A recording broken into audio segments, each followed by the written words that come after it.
Have you ever felt like everything you thought you knew about human origins was just, well, maybe not the whole story? Like there's something more, right? Hidden layers. Exactly. Yeah. What if a lot of it has been deliberately obscured, or maybe just lost, hidden inside myths and really ancient texts? Uh-huh. Today, we are doing a deep dive into some really extraordinary sources. We're looking at humanity's evolution, mind, speech, and the serpent's wisdom. And we're drawing quite heavily from H.P. Blavatsky's The Secret Doctrine, specifically Volume 2, Anthropogenesis. Stanza IX is key here. Right. And our mission, really, is to pull out the most important, maybe the most surprising nuggets from these texts. We're talking about how humanity supposedly got its mind. The real story of how speech began, which is fascinating. And yeah, the true meaning behind all that serpent and dragon stuff in ancient cultures, which often gets flipped, you know? Totally inverted. And look, this isn't just like a slight tweak on Darwin. These sources present a fundamentally different story of evolution. Oh, complete. It redefines things we take for granted: sin, what mind even is, even what early humans looked like. It really makes you ask, doesn't it? What if those old myths aren't just stories? What if they're echoes, fragmented memories of a past so deep we can barely conceive of it? Okay, so let's jump right in. Let's unpack this first big piece, the mind. The sources talk about these beings called the sons of wisdom, Manasaputros. That's the term, yes, Manasaputros.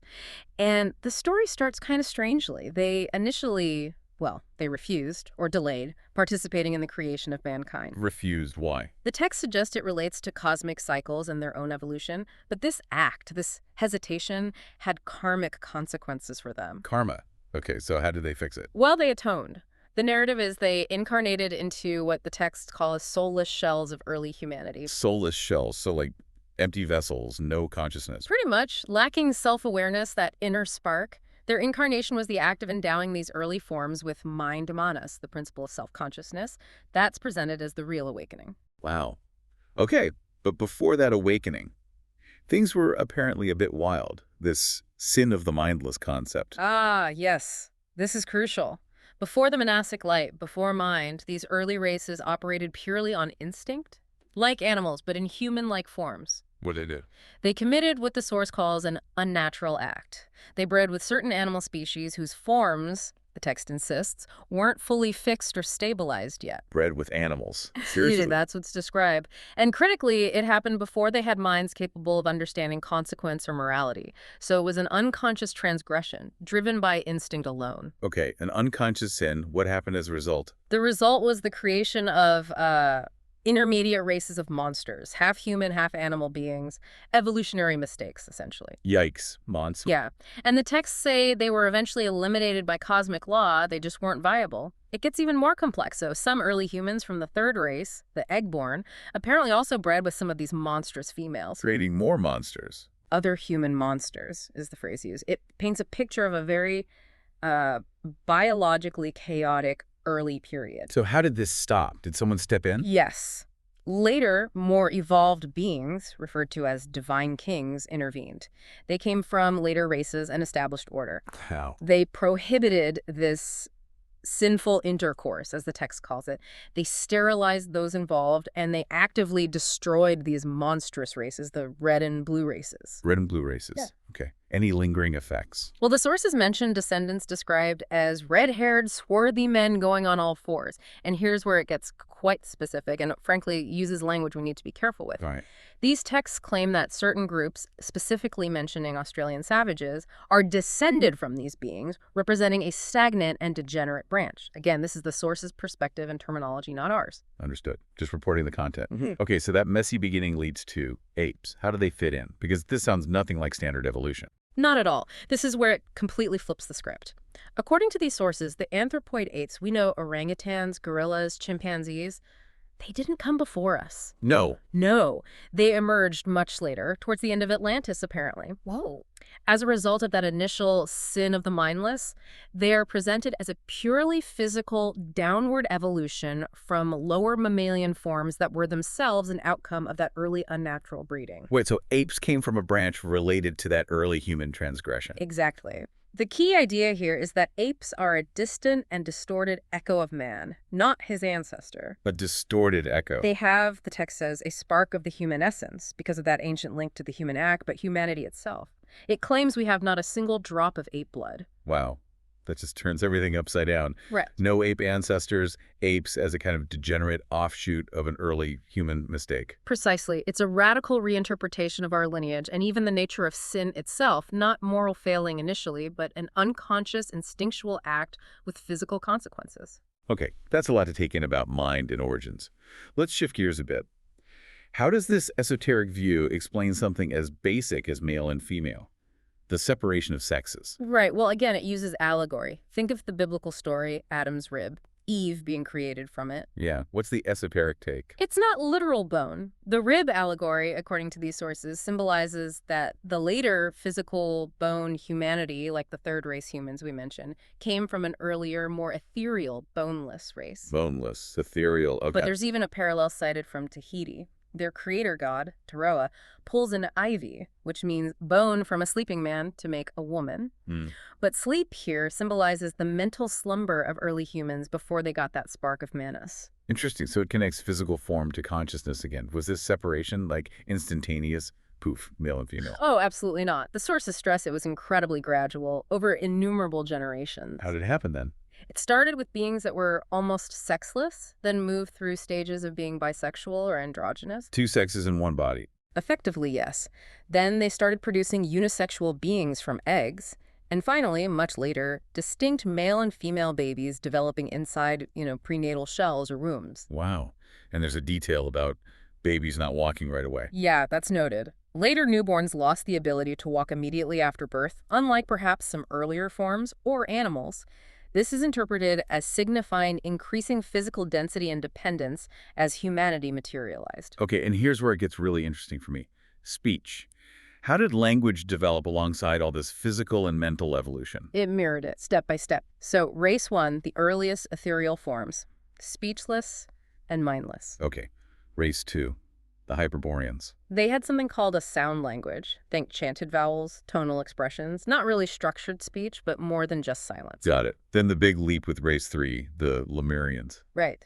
Initially, their communication was basic, described as a slight improvement on the sounds of nature and animal cries. Just instinctual noises, really. But then came the change. Exactly. After the sexes separated, and crucially, after the sons of wisdom incarnated and awakened manas, mind, that's when true speech developed.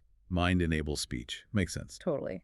The awakened mind allowed for concepts, for abstract thought, which language expresses. This led to what the sources call a universal root tongue. The parent of all languages. Supposedly, yes, from which all later languages diversified. And this ability to communicate complex ideas allowed those early civilizations to actually form and receive guidance. So were there stages to this language evolution too? Yes, the sources outline three main stages. First was monosyllabic speech. One-syllable words. Basically, yes. Yeah. This was the language of the first fully developed humans and of the third race after mind and sex separation. Before this, communication might have been more like thought transference. Wow. Something like that is implied, yes. Now, this monosyllabic stage is controversially linked in the texts to the parent stock of languages used by some modern groups, categorized as yellow races. The source describes these groups as degenerated descendants of the early fourth race. Again, very important to stress this is the source's claim and classification. Right, noted. What came after monosyllabic? Stage 2. Agglutinative languages. These developed from monosyllabic. Think languages where you stick prefixes and suffixes onto root words to change meaning. Like Turkish or Japanese today? Similar principle, yeah. This was spoken by some Atlantean races, the fourth race. Though the elite Atlanteans apparently had much more complex languages, these agglutinative forms decayed over time into dialects. Which the source connects to some languages in the Americas. Exactly. It refers to them as fossil idioms found among Aboriginal tribes of the Americas. Okay. And the third stage? Inflectional speech, considered the most developed. Think languages where word endings change to show grammar case, tense, gender, like Latin or Greek. And Sanskrit. The Sanskrit is seen as a prime example, the root of many Indo-European languages, and the mystery tongue of the fifth race initiates, designed for expressing really subtle philosophical ideas. Where do languages like Hebrew and Arabic fit in? Semitic languages. They're considered later corrupted descendants of this inflectional stage.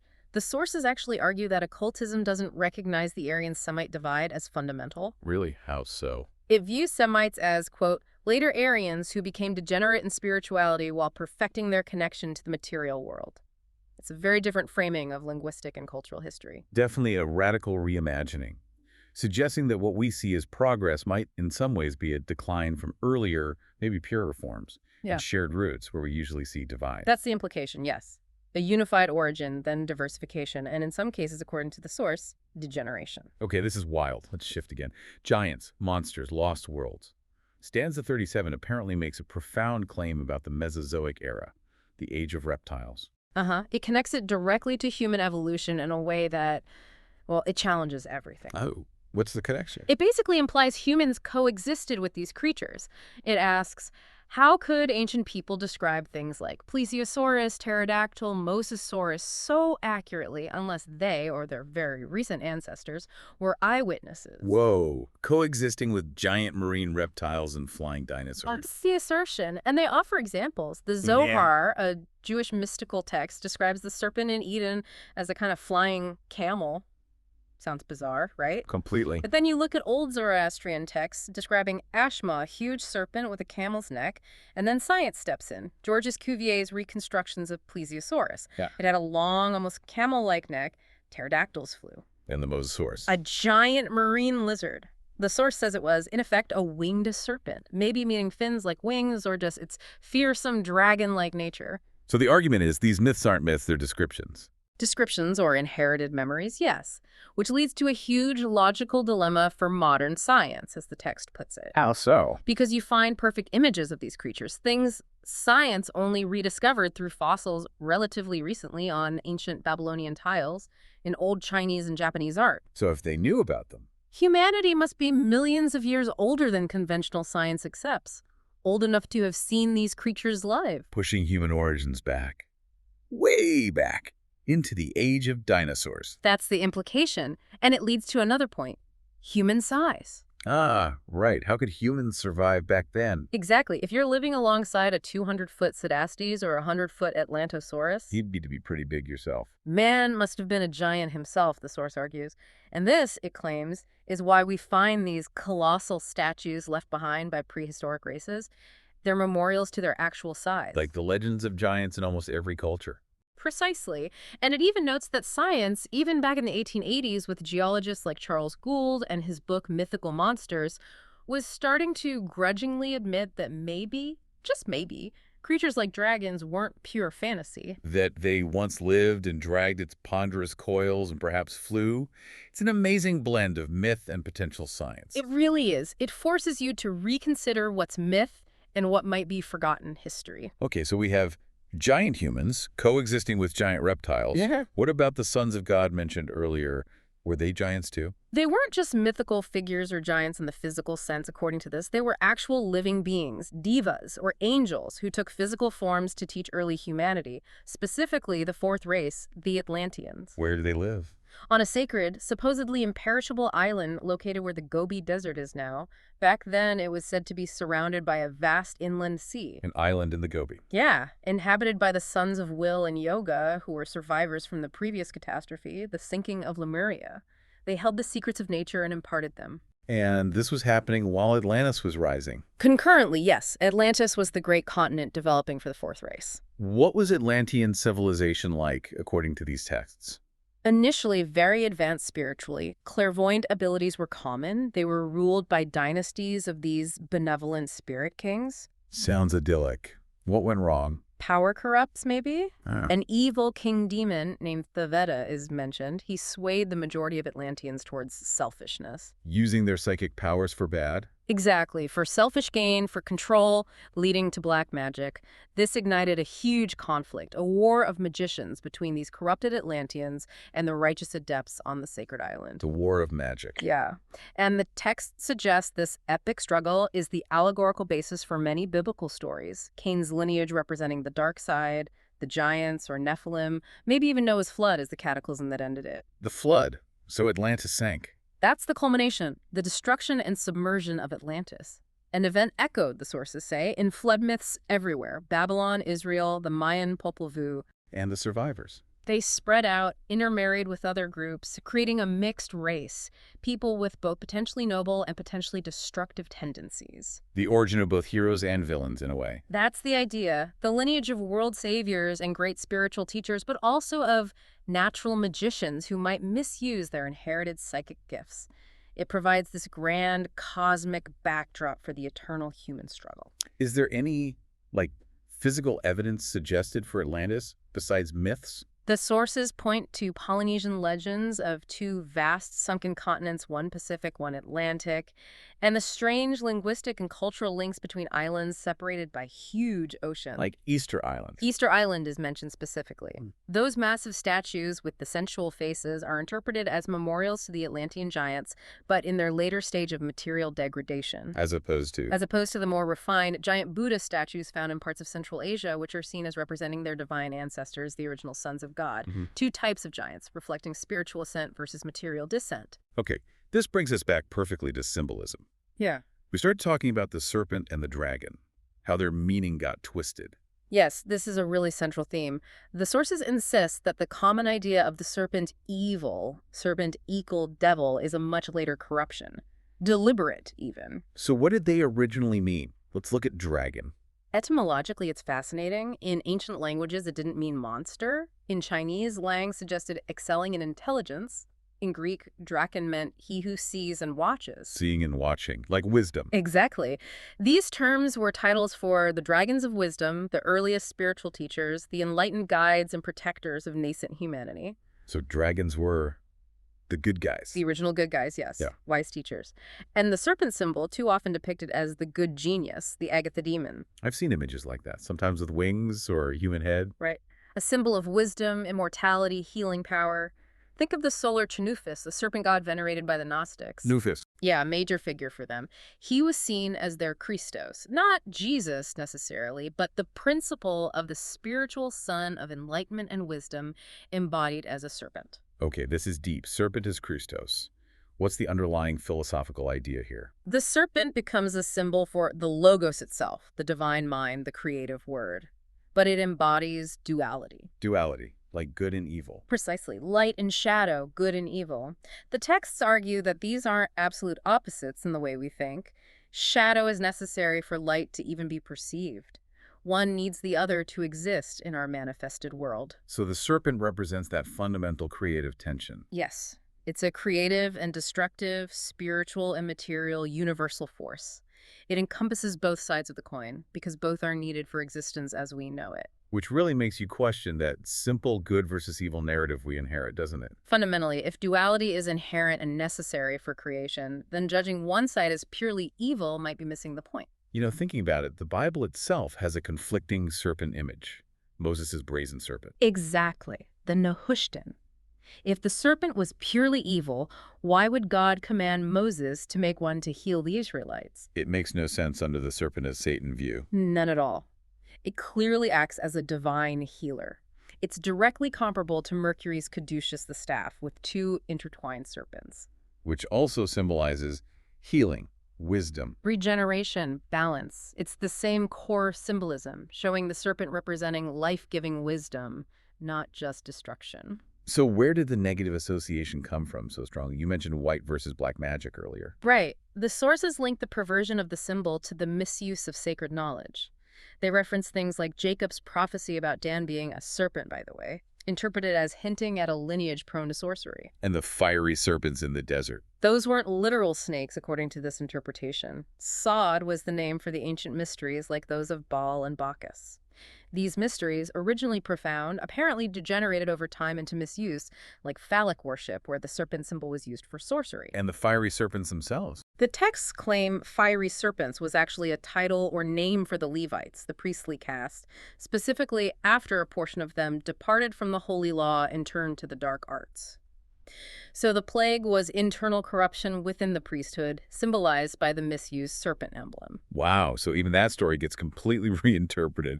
The priests became the fiery serpents through corruption. That's the esoteric reading presented. It turns the symbol inward, relating it to human consciousness and its potential for both wisdom and corruption. What an absolutely incredible journey today. Seriously, we've gone from these cosmic suns of wisdom and the strange origins of mind. Through the slow, gradual unfolding of physical forms, the separation of sexes, the birth of speech, Into these lost worlds of giants and creatures we thought were just myths. and landed on this profound reclaiming of the serpent symbol, pulling it away from simple evil and back towards wisdom, duality, and the very logos itself. It really feels like uncovering a hidden layer of history, or maybe potential history, that's been buried under centuries of literalism and maybe deliberate obfuscation. And if you take that step back, connect it all, what this deep dive really suggests is, well, maybe myth isn't just fairy tales. Thought. Maybe it's the garbled, fragmented memory of a human story, far grander, stranger, and more complex than anything conventional science or history currently acknowledges.